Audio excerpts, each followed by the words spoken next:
E aí, investidores, tudo bem com vocês? Vamos falar sobre fundos imobiliários e alguns riscos que você deveria acompanhar.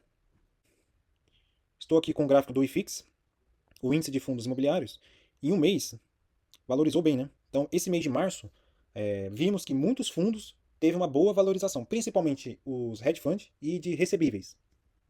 Aqui tem uma lista dos fundos imobiliários de recebíveis. Então, os que estão no seu preço justo, a maioria são fundos confiáveis, né, com boa gestão. Por exemplo, a Quineia, né, aparece bastante aqui a Quineia.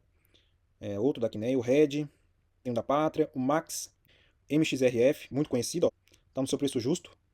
Tem o da Valora, da Quineia aqui também. Então tem bastante fundos aqui da Quineia, tá? E seguros, com boa gestão. Esses sim que são bons investimentos para se fazer com a inflação alta e taxa de juros. Eu estou falando isso para que vocês, investidores, tenham cuidado, porque alguns meses atrás, o que era destaque? O HCTR, o TORD, o VSLH, o DEVA, tá? Então esses fundos aqui, ó, estão aqui. Então o HCTR, ó, estão tudo aqui, ó, com baita desconto e um yield muito alto, né? Porque as cotas caíram. Mas tem alguns fundos aqui também, ó, que é bom tomar cuidado. Por mais que tenha esse desconto de 30%, 40% e tá pagando bem, cuidado, tá? Por quê? São dívidas. E o cenário do Brasil atual não está muito bom. Essa é a verdade. Investir em dívidas com inflação alta e juros altos é perigoso. Vou trazer aqui algumas notícias sobre dívidas. Então, CRIs, que deveria ser um investimento de renda fixa, seguro, mas tem os seus riscos, tá? Será que está em crise? Número de defaults dobra e atinge fundos imobiliários. O que acontece? O avanço da inadimplência ocorre em um momento de maior participação de pessoas físicas nesse mercado. Segundo a Ambima, os brasileiros encerraram 2024 com 85 bilhões investidos diretamente em CRIs, um acréscimo de 250% em apenas 3 anos. Ou seja, é um investimento de renda fixa que deveria ser seguro e atrai muitos investidores iniciantes. Só que isso traz um problema: inadimplência. Aqui tem alguns exemplos de investimentos em renda fixa. Tem o Tesouro Direto, tem CDBs, claro que aqui também tem um risco, o LCI, LCA, CRI, CRA, debentures. Então tem vários tipos de investimentos em renda fixa. Só que todos têm um certo risco. O menor risco possível aqui é o Tesouro Direto. Estou aqui no site do Tesouro Direto. O melhor investimento em renda fixa no Brasil, porque é o governo. Tá? Tudo bem que é ruim emprestar dinheiro para o governo, só que ele consegue rolar a sua dívida. Ou seja, você está emprestando aqui ó, no Tesouro Prefixado 2028, você investiu aqui. Quando ele te pagar, né, o governo te devolver o dinheiro, vai ter outro prefixado. Provavelmente vai 2034. Então, o governo ele rola a sua dívida. Ele pode criar vários títulos. Olha a quantidade. Tem título aqui para 2065, bem lá no longo prazo. Ou seja, o governo consegue rolar a sua dívida. Então, o investimento mais seguro do Brasil em renda fixa é o Tesouro Direto. E pagando essa alta rentabilidade, não faz sentido você correr risco em CDB, CRI, até mesmo em alguns fundos imobiliários. Não vale a pena. Compensa investir no Tesouro Direto. Com a taxa de juros alta e a inflação, fica difícil financiamentos, empréstimos. O custo da operação de uma empresa cresce também. Mais notícias para vocês entenderem o que eu quero passar aqui. Inadimplência bate recorde e atinge 31% das empresas do país, aponta Serasa. Isso em março de 2025. São mais de 7 milhões de empresas com dívida, o maior número já registrado desde o início da série histórica do indicador de inadimplência. Veja só esse crescimento do número da dívida. Em janeiro de 2024, 127 bilhões. Janeiro de 2025, 155 bilhões. Agora estamos em março. Esse valor deve ter subido um pouco mais. Então, as empresas estão ficando sufocadas com a inflação alta e juros altos. Por isso, tem muitos fundos imobiliários de recebíveis que vai ter problema. E até mesmo investimento em renda fixa é para ficar de olho. E não é só as empresas que são afetadas, a população também. Mais de 43% da população adulta brasileira está inadimplente, o que representa cerca de 73 milhões de pessoas. E boa parte das dívidas dos brasileiros é o cartão de crédito, que representa mais de 27% dos casos. E a questão é, até onde vai a taxa Selic? Inflação deve levar juros a 15% ao ano em 2025. E tem analistas prevendo 15,5%, talvez até 16% ao ano. olha esse histórico da taxa de juros no Brasil. O patamar de hoje, de 14,25%, é o mesmo da crise da Dilma. O mesmo. E vai subir mais, vai para 15%. Então vamos passar da crise da Dilma. Olha só o nível. E se subir mais, vamos chegar na época do Lula aqui, ó, em 2006. Olha esse absurdo. E vamos ser sinceros aqui, olhando esse gráfico, o que você observa?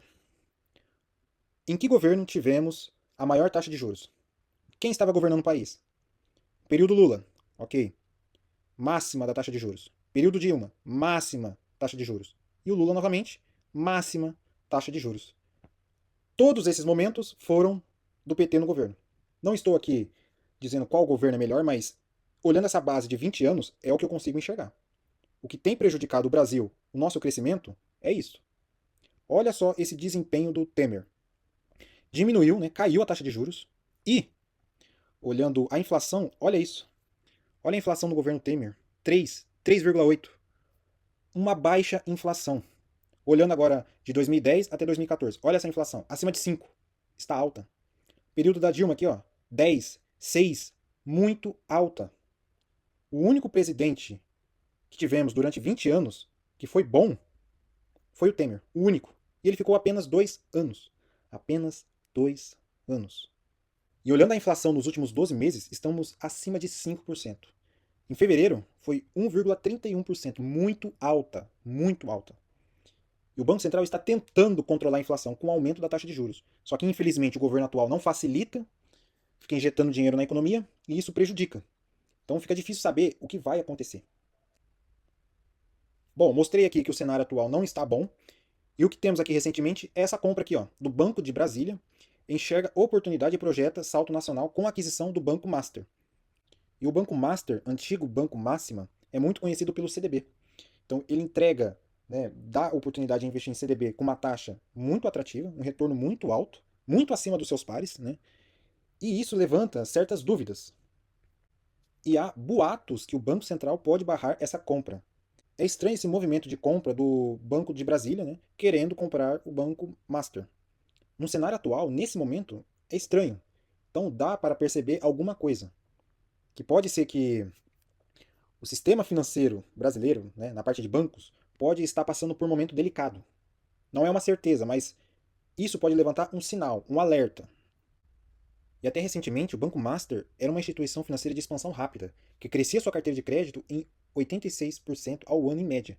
Tinha alugado um escritório luxuoso em Miami e adquirido rivais. Em 2018 ou 2019, eu fiz um investimento em um CDB do Banco Máxima, que agora virou Master, né? E eu estou preso até 2026. E olhando para 2018 e 2019, o cenário desse banco era totalmente diferente, né? O índice de Basileia dele era muito baixo, então era um banco que tinha alto risco. Hoje, olhando números, dá para ver um alto crescimento. Só que eu não sei dizer se essas informações são verdadeiras. Olhando aqui o lucro líquido do Banco Master, no final de 2022 foi de 211 milhões, final de 2023, 532 milhões, final de 2024, 1 bilhão. Então o banco conseguiu crescer 100% de 2022 para 2023, 2023 para 2024, 100%. Não estou dizendo aqui que esse relatório é uma fraude, mas dá um ponto de atenção, porque todas as notícias agora estão falando sobre o Banco Master. E por quê? Se é um banco que se mostra bem, por que essas notícias agora, né? Então, na minha opinião, é um alerta que mostra que o cenário atual para os bancos, para boa parte das empresas no Brasil, assim como eu já mostrei dados de dívidas, é um cuidado. O patrimônio do FGC está na faixa de 120 a 140 bilhões. Caso ocorra a quebra do Banco Master, 50% do FGC é para cobrir essa despesa. Então, olha só a gravidade. Tudo bem, o FGC vai cobrir essa perda, mas praticamente a metade. Então, se ocorrer outra quebra de algum outro banco, provavelmente já iria acabar a reserva aqui do FGC. Essa é a verdade, tá? Então, é um momento delicado, mas esperamos que nada aconteça e vamos aguardar mais notícias, né? Porque o Banco Central tem que aprovar essa compra do Banco de Brasília, do Banco Master. E olhando as ações do Banco de Brasília, em um mês, praticamente 100% de alta, né? Com esse anúncio de compra. Nesse vídeo eu falei sobre vários assuntos, até chegar na minha conclusão aqui, né? Para mostrar que fundos imobiliários tem se valorizado nesse último mês, mas temos um risco aí, tá? Principalmente nos fundos imobiliários de papel, né, de recebíveis imobiliários, porque podemos estar diante de uma inadimplência de CRIs, tá? Então temos um sinal, um alerta aqui na nossa frente e devemos tomar cuidado. O número de empresas endividadas cresce, passando mais de 7 milhões de empresas, tá? CNPJ. Brasileiros endividados, mais de 73 milhões. E agora, essa compra do Banco de Brasília, do Banco Master, é outro sinal, é outro alerta, porque isso afeta uma classe de investimentos. Afeta a renda variável, afeta a renda fixa, porque o Banco Master emitiu vários CDBs. Isso é renda fixa. E isso pode te afetar. Será que esse banco está passando por dificuldades? Será? Então, não temos informações detalhadas sobre esse assunto. E o Brasil volta à mesma taxa de juros de 10 anos atrás.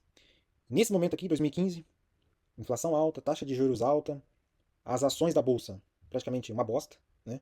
O momento de compra era ótimo, né? Fundos imobiliários também passando por dificuldades. Então, um detalhe importante, muito cuidado com fundos imobiliários de recebíveis. Está pagando bem? Está entregando bom dividendo, né? Eu sei, mas muito cuidado. Na dúvida, você quer investir em fundos imobiliários de recebíveis? Opte pela gestora Quineia. Aqui tem uma grande variedade e você pode diversificar pela Quineia, tá? Cuidado com essas outras gestoras para não ter problemas, tá bom? Então, esse vídeo foi um alerta e um cuidado e vamos aguardar notícias aí, porque o cenário não está nada bom não. Abraços e até mais.